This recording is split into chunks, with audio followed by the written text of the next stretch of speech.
Here come those Georgia State Panthers. It's Locked On Sunbelt.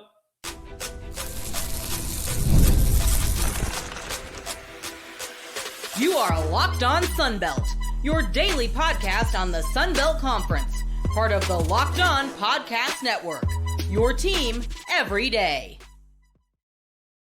All right, Dave Schultz, Locked On Sunbelt, your teams every day. Today's episode brought to you by FanDuel. It's the last call for football on FanDuel. If you're a new customer, bet just $5 and get $200 in bonus bets if you win. All right, Troy is just tough. I mean, you got to put him away. And we're about a week away. This Friday will be 4 weeks for the end of the regular season. So 1 month left in the Sunbelt regular season. Also, little Knob Creek 12. Patriots going to another Super Bowl. That's good. That is so good. All right. We've been talking about Georgia State for a minute because, let's be honest, they started out poorly and just not very good at all. At all. They were 1-9. Their only win was against Fort Valley State, 90-56. They had some tough losses in there at Cincinnati, 74-64.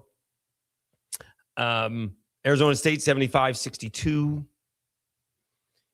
But they also took them on the chin. Kennesaw State, 92-69, right? They lost to Presbyterian 63-61. That's not good. All right. They were 1-9. And then they started slowly turning it around.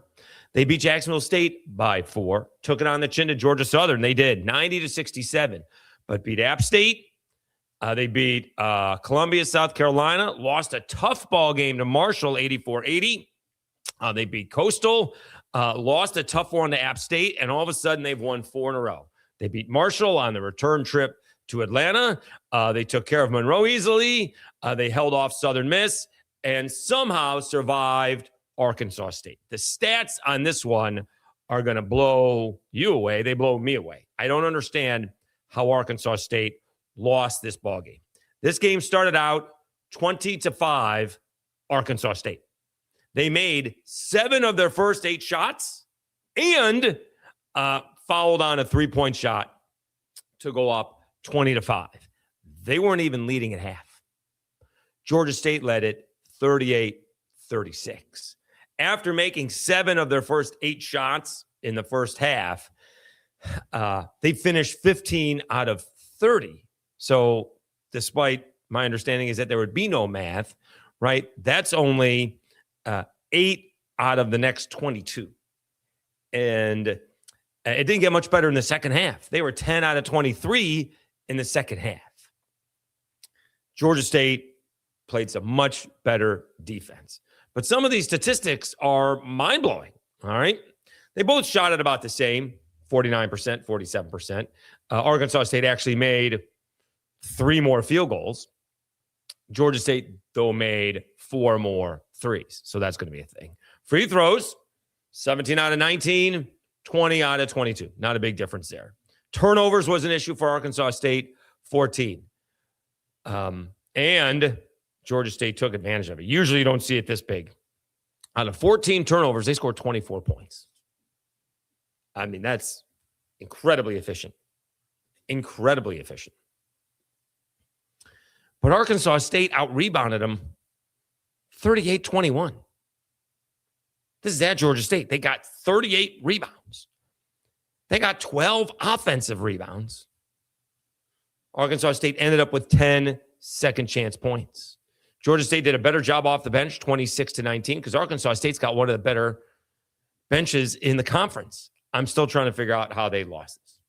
The turnovers and the steals, I guess, and the cold shooting by Arkansas State. I don't know if they thought the game was over 20-5 or what the case would be. But all of a sudden, Arkansas State on the other side of things has slipped a little bit. They were in good shape. And now they have fallen. They've lost 3 out of their last 4. Tough ball game against South Alabama, which they lost in overtime.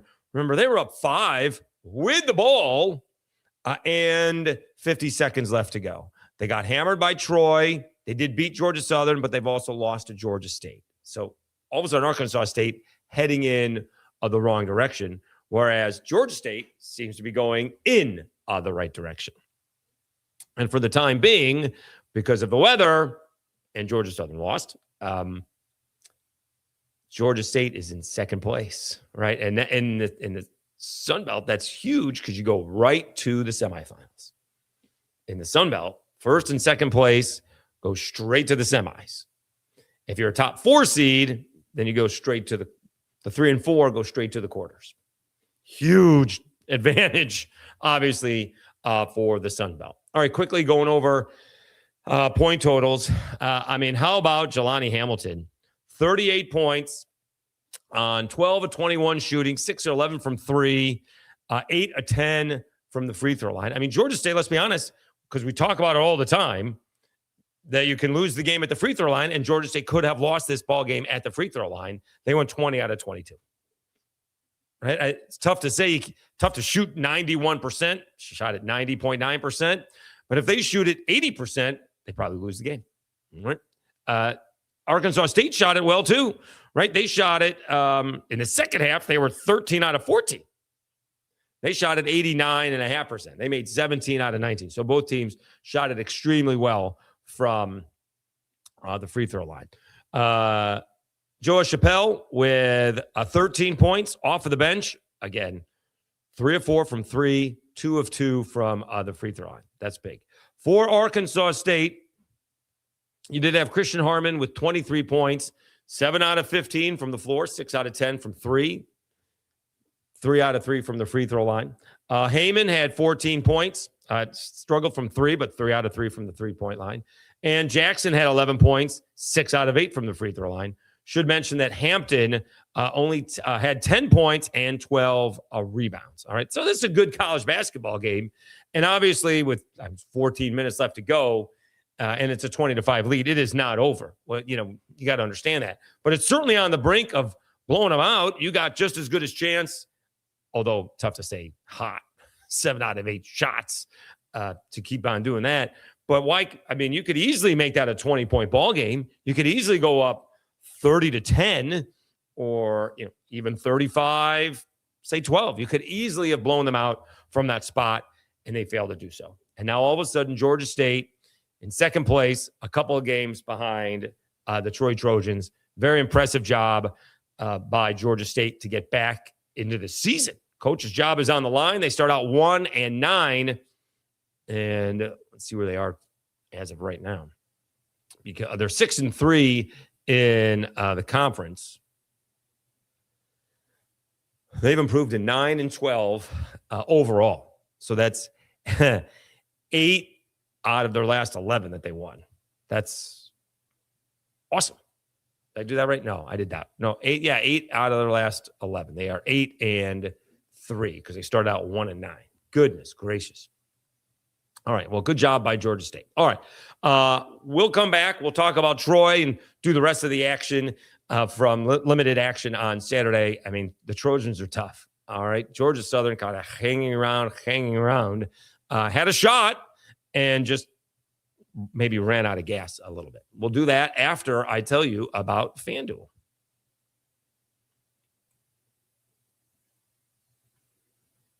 It's the last call for football on FanDuel. One final Sunday, one last kickoff, the final chance to get on the action before the NFL season officially comes to a close.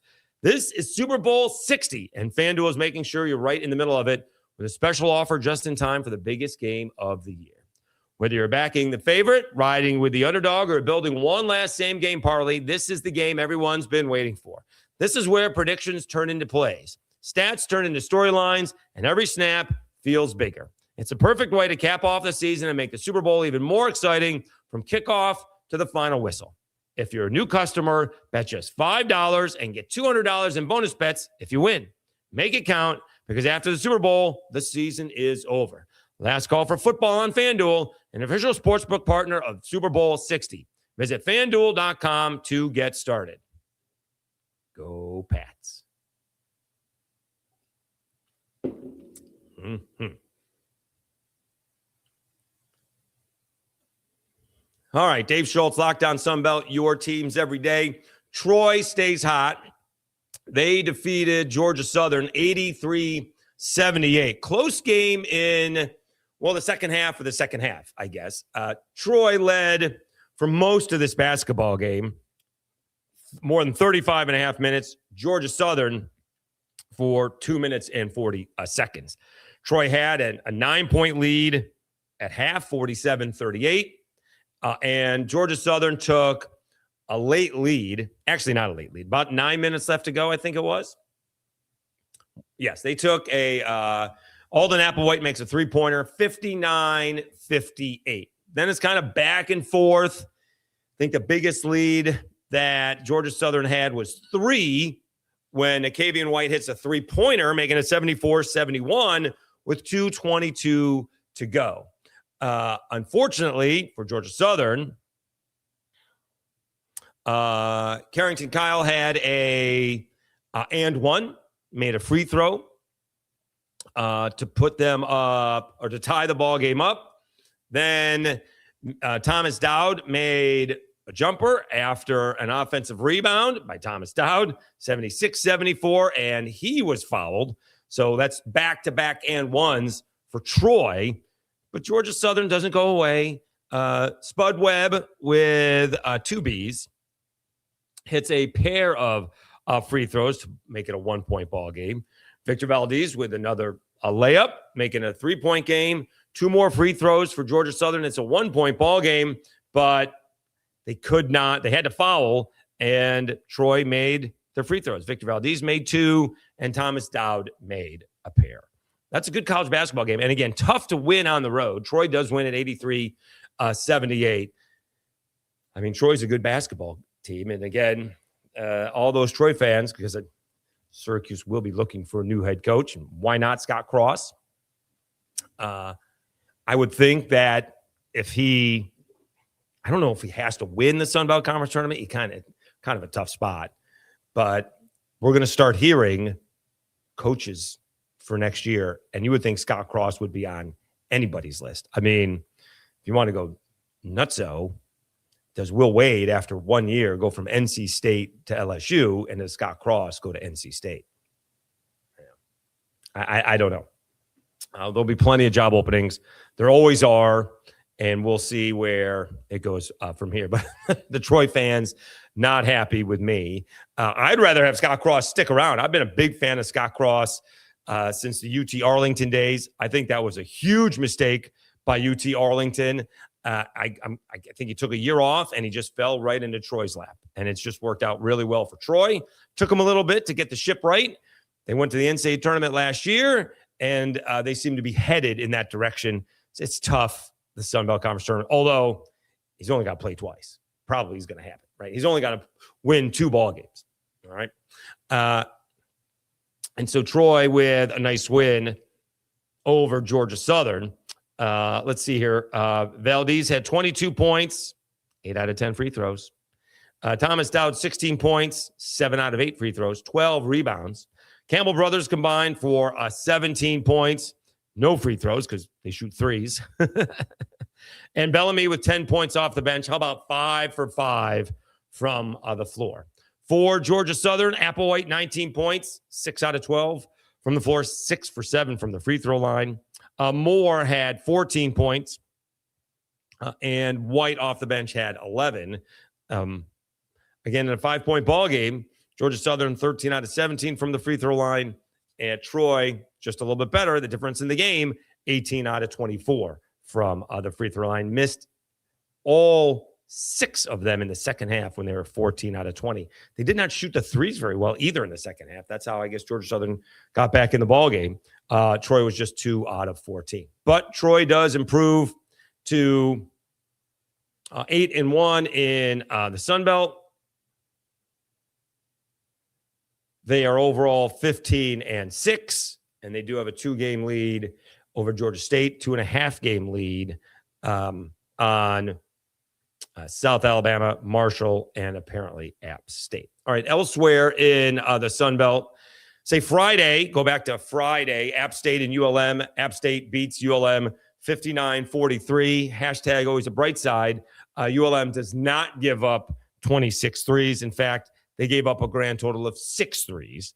I'm going to say this is the result of playing on back-to-back days. Kids are just not used to that, at least in college, maybe high school tournament or, one of those in-season tournaments or travel ball, but they're just not used to it. And I think these were back-to-back day games. So way out of it. So App State plays good offense or good defense. They don't have the best offense, and ULM is just not a very good basketball team. And so App State improves to 6-4. They're kind of a little bit of a roller coaster, aren't they? And then you do have, how about Coastal Carolina taking down Southern Miss? All of a sudden, Coastal's playing well. 85-67. This ball game wasn't particularly close. Coastal led it all the way, 39 and a half minutes. All right. Southern Miss did not have a lead. You had Beadle for Coastal Carolina with 22 points, 8 out of 8 from the free throw line. Goodness gracious. Dankler with 20 points. And Rasheed Jones for Coastal had 24. So this ball game was a rather easy victory for Coastal Carolina. You did have Weeks with 22. Hart had 18, and Benate had 16 for Southern Miss. And Southern Miss seems to go in the wrong direction. Coastal Carolina going in the right direction. And we had JMU got a nice win and an easy one since they've struggled as of recently. 82-57 over Texas State. Blew them out in the first half, 47-28, and it never really got close in the second half. Bunch of balanced scoring. Bradley Douglas off the bench, 13 points. McBride had 18, and Davis had 18 for JMU.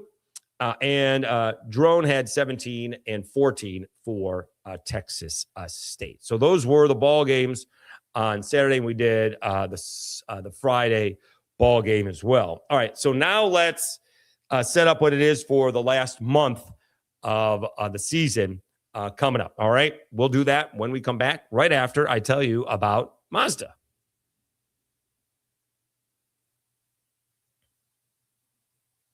This is Mazda's moving the game forward. For those who show there's more to the score than what's on the screen. And we're going to give this one up to Georgia State. Again, down 20-5, could have easily rolled over, and the Panthers came back, even led at half, and then held off Arkansas State at the end to win 82-81. Good job by Georgia State. These remind us of what it really takes to raise the bar. It's that extra work off the court, dialing every detail, giving it the extra fire, the grit, and I never quit. We put the same passion into every model. Highlights make the reel. What it took to get there makes it count. There's more to a Mazda because there's more to you.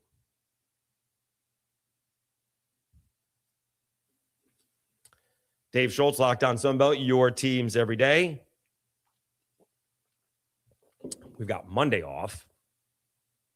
And then it's supposed to be freezing temperatures on Tuesday. We may be off for a little bit. And my apologies. I should have started with the baseball preview on Sunday. Get your schedule all discombobulated, and you lose all track of time. So I will put those together. We'll have the first one on Tuesday, Wednesday, probably go into the weekend as well. We do want to stay a little bit focused on basketball, but when the opportunity is there, we do want to put our baseball previews. Again, I do have 4 already. I got 3 more coming on Wednesday, and we'll see if I can get anybody Monday and Tuesday. Hopefully everybody is safe. I know the weather was a lot worse than it ended up being here in Louisville. All right, so one last month in the Sun Belt. All right, it wraps up 4 weeks from this coming Friday. All right, so 4 weeks left. And heading into the last month,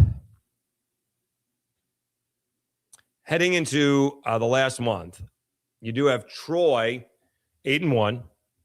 Georgia State is 6-3. Now, South Alabama and Marshall are both 5-3. They'll play that makeup game in a few weeks, February 16th. I think the Cajuns and ODU are in the same boat, although they're at the bottom of the standings. So Troy is 8-1, Georgia State 6-3, South Alabama and Marshall both 5-3, App State and Coastal 6-4, Arkansas State falls to 5-4. Georgia Southern is 5-4. Southern Miss drops to 5-5. Texas State 4-6. JMU and Old Dominion both 3-6. The Cajuns 3-6, and Monroe bringing up the rear 0-9. The best thing that could happen to Monroe is somehow pull off a shock at the Sun Belt Conference tournament. I mean, that would make their season. If somehow, because let's be honest, they look like they're going winless. We could check to see who they're playing and their schedule, right? Because right now, I mean, they're on a 10-game losing streak. Oh, maybe more. 1, 2, 3, 4, 5, 6, 7, 8, 9, 10, 11. They had K-State in there. All right. They got Georgia Southern at home, Coastal's at home. I mean, those are two better basketball teams. They got to go to ODU. They're tough. They got Ball State. They're at Arkansas and Texas State. They get Troy and Arkansas State, and they finish up the season at South Alabama and Troy. So I mean, I don't see a win on there. It'll be a major upset if you do. So that's what ULM is going to try and do. And again, we went back to the top 2 seeds get all the way to the semis. So that's a big deal between, I'm not so sure between first and second. The difference is you either play the 4 seed or you play the 3 seed. So I'm going to do the order of standings as it is it's not even in alphabetical order. I guess it's in overall record order. All right. So Georgia State would end up playing South Alabama. If South Alabama wins their ball game, they'd have to win a ball game. So Georgia State would get South Alabama. Troy would get Marshall if Marshall won their ball game. All right. The biggest difference is, again, going to be between, first and second and third and fourth. And it is so tough for these teams at the back end to make a run. I think it's every day now. Remember a couple of years ago when South Alabama made a run all the way to the championship, there was no advantage for the other teams that hadn't played because now they got their legs underneath them and they had a day off.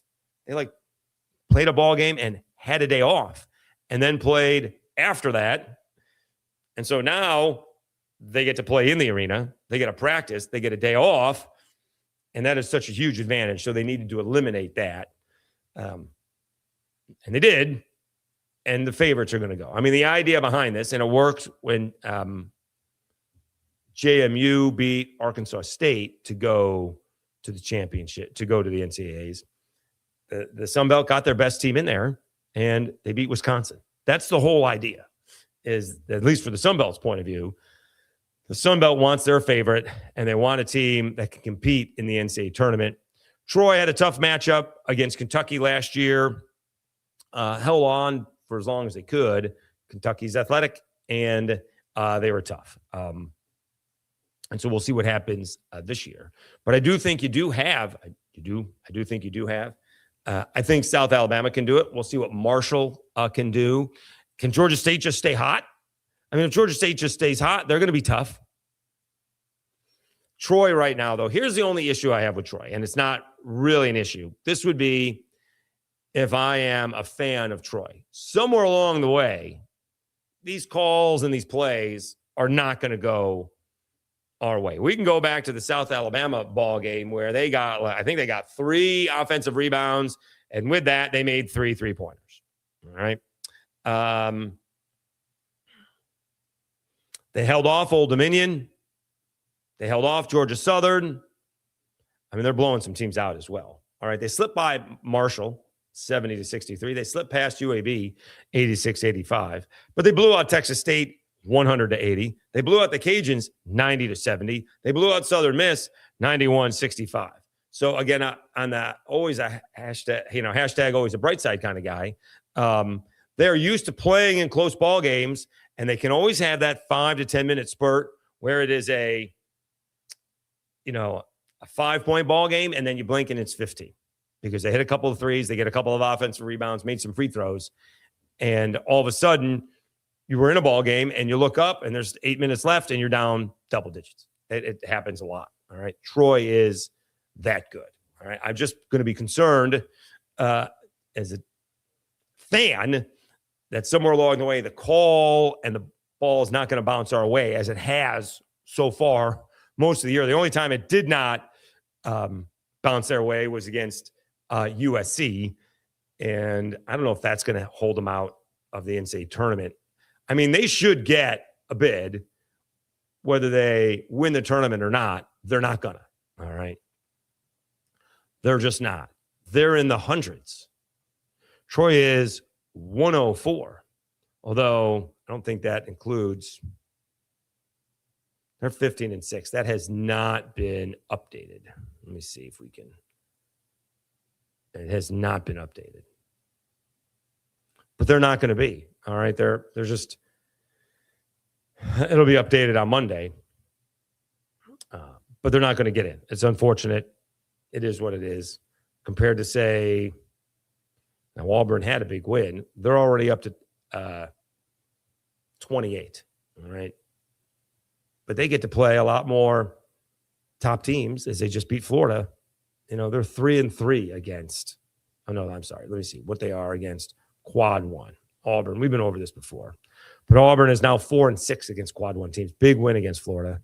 Kentucky is 3-5. You know, some of these teams are not necessarily, you know, Indiana is sitting at 35. So they are smack dab on the bubble. Haven't beaten a quad one team yet. They're 0-6, but they haven't beaten a quad one team yet. Whereas Troy's not going to play another quad one team, I don't think. Maybe is Akron a quad one? Troy is 1-1. What's Akron? Let's see where Akron. They get Akron. That game's going to be on national TV. I have no idea where Akron is. I don't feel like going through the whole list here to look. Let me see if we can do the conference. There we go. The MAC. Easier. Okay. Akron is 52. So you don't think that's almost a quad one win if somehow you beat Akron. That would be huge. That would be big. Akron is 0-2 against quad one wins so far. So Akron is 52. That would be a big, big help if they could do that. That is, I think that game is in a couple of weeks, right? They get JMU, App State, Georgia State, and then Akron on Super Bowl Sunday. That's a good idea. Let's kick off at 6 p.m. on a Sunday on ESPN2. What time's that game start? What time's that football game start? We're going to tip off. I don't know how many people we're going to care about that football game in Troy, Alabama. But ESPN2 moved it to 6 p.m., 5 p.m. I guess it's 5 p.m. Central Time. Still, the game usually starts about 6:40, right? Isn't that what time the football game starts? They'll see the second half, I guess. All right. We will. I do think Troy's going to win the regular season. It's going to be very interesting to see who wins, who comes in second, third, and fourth. All right. Marshall's tough. South Alabama is tough. We'll see if anybody else steps up because so far nobody really has. I mean, Arkansas State is fading. I don't know if App State can get consistency. All of a sudden, Coastal Carolina doing well. But maybe Arkansas State and Georgia Southern can sneak into the top four. If they're not, it's going to be tough, very tough for them to win more than 3 ball games or to win 3 games to win the conference tournament. That's really tough. All right. And if you fall any further, maybe more. All right. I will have the first of our baseball previews when I figure out who it's going to be on Tuesday and probably Wednesday. And then probably Saturday and Sunday because we want to preview Thursday, recap, and Wednesday's basketball action. There's Wednesday and Thursday basketball. And then recap it on Friday. So we want to preview the basketball, recap it. We could have we could just kind of preview it and recap it at the end, make it a little bit of a longer segment. We could do that because we want to get all the baseball in before the season starts, which is, again, February 13th, right? We are only with 3 weeks from this past Friday for when this is going to start. I'm hoping now I've lowered my standards. Unfortunately, we need to get to 2,900. I thought we'd easily be to 29 by now. Subscribers on Locked On YouTube. Maybe that's why we don't have it. Locked On Sunbelt. Still hoping for 3,000. All right. Maybe we'll get it sometime during the season. But we have been in flux as of lately. All right. Thank you so much for tuning in. Really do appreciate it. Here's to Georgia State making themselves worthy of being in the Sun Belt race. Troy is really good. We'll see who can challenge them down the stretch. All right. Once again, thanks for watching Locked On Sunbelt, your teams every day. Have a great Monday, everybody. Stay safe, and we'll see you again on Tuesday. Go Pats.